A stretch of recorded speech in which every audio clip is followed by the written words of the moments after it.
Bismillahirrahmanirrahim. Assalamualaikum warahmatullahi wabarakatuh.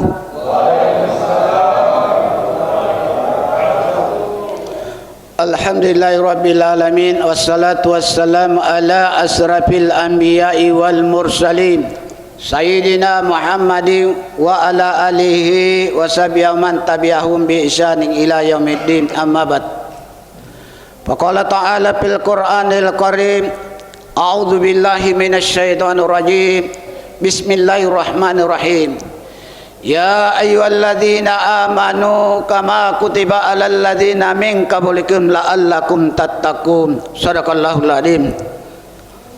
Yang pertama-tama marilah kita memanjatkan puji syukur kehadirat Allah Subhanahu wa taala.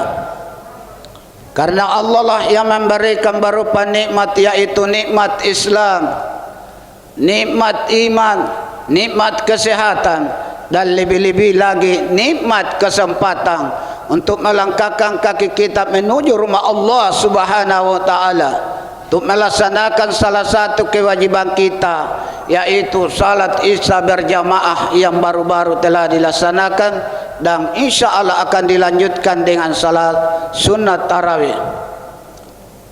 Salawat dan taslim tak lupa kita kirimkan kepada junjungan Nabiullah Muhammad sallallahu alaihi wasallam. Allahumma salli. Karena beliau diutus di muka bumi ini sebagai pembawa rahmatan lil alamin sekalian alam. Jamaah tarawih yang dirahmati oleh Allah Subhanahu wa taala. Jadi mohon maaf yang sebesar-besarnya. Di sini Pak Haji berapa waktunya? Jangan sampai lewat 20. Jadi saya dengar tadi imam, subhanallah, biar sampai subuh kalau dia jadi iman. Subhanallah, suaranya tidak pernah luntur. Sejak saya kenal beliau, suaranya tidak pernah luntur. Ada di Jawa itu anak muda 30 juz, namanya Hasan Basri. Dia sembahyang tarawih sampai 8 jam 30 juz. Wah, hebatnya anaknya orang. Saya bilang bagaimana, seandainya masih ada anakku mungkin saya aku kasih masuk juga. Tapi begitu juga waktu saya kecil, dititip di Mangkoso, 1 minggu saya menangis. Kenapa orang tua saya dibuang? Saya di sini enak-enak, saudaraku tinggal di rumah makan enak, tapi saya dibuang di sini. Tapi apa jawabannya seorang bapakku? Ketika saya bertanya, kenapa saya dibuang? Apa jawabannya? Bukan saya buang, nak. Tapi saya ada di dalam hatiku, saya meniat kau ketika saya meninggal, kau nanti jadi imannya, bisa kau salati saya. Disitulah saya meneteskan air mata. Begitu hebatnya orang tua, Pak. Jadi judul ceramah malam hari ini adalah ada 4 golongan manusia yang dirindukan oleh surganya Allah. Sesuai hadisnya Nabi, qala Rasulullah, al jannatu muskatu arba'ati nafar. Ada 4 golongan manusia yang dirindukan oleh surganya Allah. Yang pertama adalah taatil Quran, yang rajin membaca Al-Quran kapan saja. Jadi jangan pernah kita tinggalkan namanya bacaan Al-Quran. Senantiasa kita ketika ada waktu di mana saja. Ada salah satu contoh, seorang hamba meninggal, dimandikan, dikafani, disalati. Setelah disalati diantar ke kuburan. Berapa yang mengantar? Ada 3 keluarga, harta, amal. Sampai ke kuburan ditimbun, setelah ditimbun, biar bagaimana cintanya seorang istri kepada suaminya ketika sudah ditimbun, tidak akan tinggal di atas kuburan. Begitu juga sebaliknya seorang suami, dia kembali, maka dia kembali dua, keluarga dengan harta. Yang tinggal adalah amal perbuatan kita, termasuk itu bacaan Al-Quran. Jadi setelah ditimbun, kita sudah balik, masih bunyi suara kaki, datanglah malaikat Munkar dan Nakir membaringkan seorang mayat, lalu ditiupkan roh. Lalu ditanya, tiba-tiba ada seorang anak muda berdiri di hadapannya malaikat Munkar dan Nakir. Munkar dan Nakir bertanya, wahai anak muda, siapa engkau? Jawabannya, ya malaikat Munkar dan Nakir, kerjakan kerjamu, saya juga akan kerjakan kerjaku. Ternyata semua pertanyaannya Munkar dan Nakir terhadap mayit, dia menjawab semua apa yang dipertanyakan. Man rabbuka, man imamuka, man dinuka, semua ditanya, dijawab. Setelah selesai dijawab kembali Munkar dan Nakir, si mayat bertanya, wahai anak muda, siapa sebenarnya engkau? Dia bilang, saya temanmu. Saya sejak di dunia saya tidak pernah melihat engkau. Dia bilang, saya Al-Quran. Sering kamu membaca. Kapan saja waktumu kamu selalu membacaku. Inilah saya. Inilah Al-Quran, memberikan syafaat terhadap orang yang rajin membaca Al-Quran, termasuk imam. Itulah yang paling hebat, terutama tadi. Begitu bacaannya, tajwidnya, subhanallah. Yang kedua, wahafizul lisan, yang selalu menjaga lidahnya. Senantiasa kita menjaga lidah kita, mulut kita. Apabila ada orang menceritakan aib orang lain, jangan pernah kita sambung, tapi kita tinggalkan. Seandainya Allah memauka aib kita, keburukan kita, tidak ada yang kelihatan, bubar semua. Begitu dosanya seorang hamba. Tetapi itulah adilnya Allah subhanahu wa ta'ala. Nanti di hari kemudian baru dibuka satu persatu. Jadi jangan pernah kita, ini lidah kita harus dijaga. Yang ketiga, wa mut'imul ji'an, orang yang selalu memberikan makan orang yang sedang lapar. Ketika diberikan oleh rezeki oleh Allah subhanahu wa ta'ala, wa anfiqu mimma razaqnakum min qabli ayyatiya ahadakumul maut. Hai hamba-hambaku yang telah kuberikan rezeki, infakkan hartamu, sedekahkan hartamu, belanjakan hartamu, sebelum datang malaikat maut mencabut nyawamu, agar kamu tidak menyesal di kemudian hari. Tapi apa jawabannya seorang hamba? Alhaakumut takasur hatta surtumul makabir.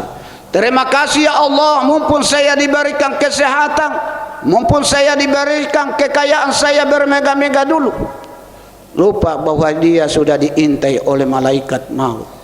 Fayaqula rabbi laula akhartani ila ajarin qarib. Baru dia merengek-rengek. Walau tara isil mujarimun nakisu ru'usihim inda rabbihim rabbana absarna farji'na na'mal salih inna muqidun. Alangkah ngerinya sekiranya ketika Orang seorang hamba berdosa di hadapan Allah Subhanahu wa taala. Dia tunduk lalu dia minta, ya Allah ya Rabb, saya sudah melihat, saya sudah mendengar begitu dahsyatnya api neraka Jahannam. Apa permintaannya kepada Allah? Kembalikan aku ke dunia. Untuk apa? Mau bertemu keluarga? Bukan. Mau naik haji? Bukan. Mau dirikan salat? Bukan. Tetapi dia minta fa'asaddaka wa akum minas salihin, agar dia bisa bersedekah dan beramal saleh. Jadi kata Allah, kalla tidak akan mungkin saya berikan karena kamu lalai dari perintahku. Bayangkan ketika orang lapar diberikan satu suap, dia masuk di kalbunya, dia memancarkan sinar lebih daripada terang matahari. Hebatnya itu orang yang memberikan makanan orang yang sedang lapar. Makanya ketika ada orang peminta-minta ke rumah kita, jangan ditanya bilang kau sudah minta izin kepada RW RT. Tapi kita sampaikan dengan humanis. Mohon maaf karena saya pegawai harian atau PNS cuma 1 bulan saja. Jadi mungkin lain kali, supaya itu tenang pemikirannya orang yang datang. Oh bagus, dia memberikan penjelasan, saya syukur alhamdulillah. Tapi jangan kita minta, sudah minta izin. Hati-hati kita. Bukan main ketika kita berikan satu suap, orang yang sedang lapar dia memancarkan sinar begitu terangnya dari dalam. Apakah kita tidak mau yang dirindukan oleh surganya Allah? Tentu kita mau. Semua, tidak ada yang tidak mau, pasti mau. Yang keempat adalah wasaimi fi sahri Ramadan. Orang berpuasa pada bulan Ramadan, inilah yang ditunggu-tunggu seorang umatnya Muhammad sallallahu alaihi wasallam. Isa ja'a Ramadana futihat abwabal jannah wa gullikat abwaban nar wa suffidas sayatin. Ketika bulan Ramadan datang, semua pintu-pintu surga dibuka, bukan terbuka tapi dibuka. Semua pintu-pintu neraka ditutup dan semua setan-setan dibelenggu. Yang membuka siapa? Kita sendiri. Ada salah satu sahabat mendatangi, ya Rasulullah, dullani ala amali yudkhilul jannah. Ya Rasulullah, tunjukkan padaku amalan apa yang kukerjakan supaya saya bisa membuka pintu surga. Rasulullah sallallahu alaihi wasallam memberikan jawaban, inna ala nafsika bi kusratis sujud. Perbanyak sujudmu. Jadi kalau mau kita perbanyak sujud, terutama pada sepertiga malam. Wa minal laili fatahajjat bihi nafilatan laka asa ayyabu asaka rabbuka maqaman mahmuda. Dan pada sebahagian malam hari, salat tahajudlah kamu sebagai suatu ibadah tambahan bagimu. Mudah-mudahan Allah mengangkat derajatmu yang tinggi dan diridainya. Amin. Bagaimana tidak, sementara saudara-saudara kita nyenyak tidurnya, tetapi kita rela tatajapa junubuhum anil madaji yadauna rabbahum haufan wa atama wa mimma razaqnakum yunfiqun. Kita jauh dari tempat lambungnya, kita rela tinggalkan tempat tidur kita. Untuk apa? Menghambakan diri terhadap Rabbunya yang menciptakan kita. Bahwa saya seorang hamba, saya harus tunduk kepadanya. Makanya harus kita kenal diri kita dulu, baru kenal diri siapa itu Allah. Itulah senantiasa kita beristiqamah kepada Allah. Insya Allah Allah akan memberikan petunjuk hidayahnya. Di dalam hadisnya Nabiullah Muhammad sallallahu alaihi wasallam yang diriwayatkan oleh Bukhari Muslim, yanzilu rabbuna tabaraka ta'ala kulla lailatin ila sama'id dunya hina yabqa sulusil akhir yaqulu may yad'uni fastajibalah may yas'aluni fa'atiyahu may yastaghfirni fa'aghfir lahu. Setiap malam Allah Subhanahu wa taala turun ke langit dunia. Kapan waktunya? Waktu sepertiga malam. Semua pintu-pintu langit sampai ke aras terbuka. Siapa seorang hambanya rela dia tinggalkan tempat tidurnya untuk melaksanakan yaitu salat tahajud sampai fajar.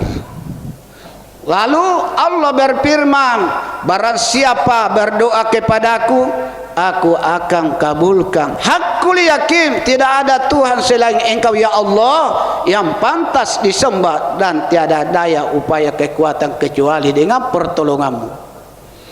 Yang kedua, apabila seorang hambaku meminta kepadaku, aku berikan.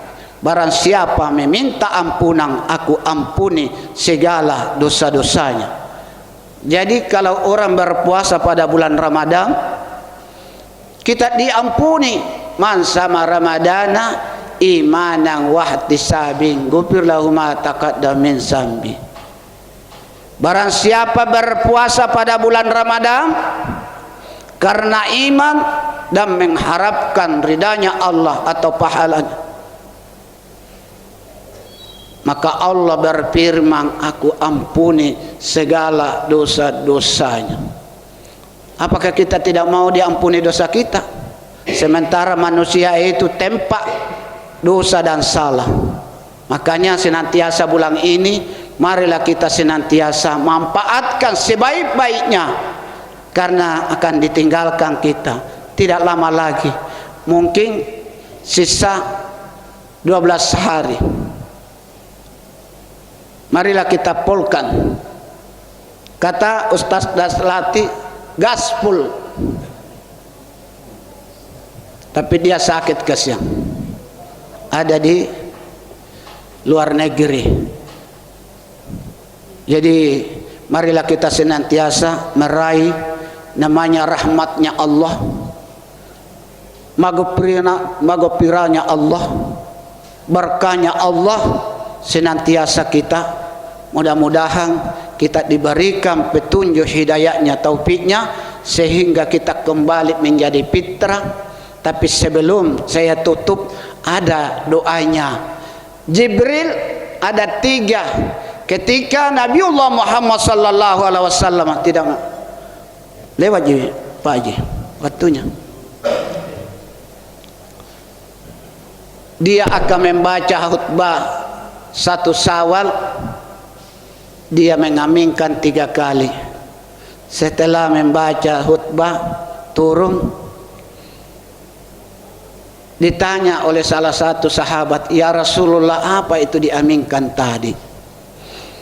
Kenapa kita mengucapkan 3 kali? Dia bilang tidak, sebelum saya naik di mimbar, tangga pertama dia berdoa, ya Allah ya Rabb, jangan sekali-kali terima amal ibadahnya, ibadah puasanya selama bulan puasa ini, seorang anak yang berdurhaka kepada kedua orang tuanya. Maka Rasulullah, amin. Hati-hati kita. Bayangkan seorang ibu bisa dia pelihara 10 orang, tapi 1 orang, 8 orang, 10 orang tidak mampu memelihara 1 orang 1000. Saya lihat contohnya di televisi itu, ada seorang ibu menyuapi anaknya 10 orang. Bayangkan 1 persatu sampai dia meneteskan air mata semua anaknya. Begitu hebatnya seorang ibu terhadap anaknya. Makanya jangan pernah kita sakiti orang tua ketika masih hidup.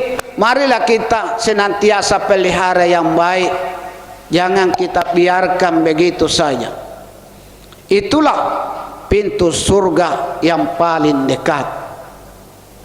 Tapi kalau sudah meninggal, marilah kita senantiasa kita minta doa kepada Allah supaya dimuliakan di tempatnya di sana. Doa kedua, naik ke tangga kedua, ya Allah, ya Rabbi, jangan sekali-kali diterima dosanya seorang istri ketika dia berdosa kepada suaminya. Mohon maaf Bu, jangan pernah kita ketika suami ada masalah, jangan kita caci maki. Senantiasa kita berdialog bagaimana menciptakan rumah tangga sakinah mawaddah warahmah. Karena apa? Kata Nabi, demi Allah tidak akan diterima seorang istri ketika dia berdosa kepada suaminya. Makanya dia aminkan. Doa yang ketiga, ya Allah, ya Rabb, ketika disebut namanya Muhammad lalu umatnya tidak ada yang mau bersalawat, maka jangan sekali-kali diterima amal ibadahnya dan puasanya selama bulan puasa. Marilah kita senantiasa bersalawat, insya Allah. Maka bersalawat ada 4 malaikat, tidak lewatnya. Ada 4 malaikat bersumpah di hadapan Rasulullah sallallahu alaihi wasallam. Pertama Jibril, kedua Mikail, yang ketiga Israfil, yang keempat Israel, yaitu malaikat maut. Apa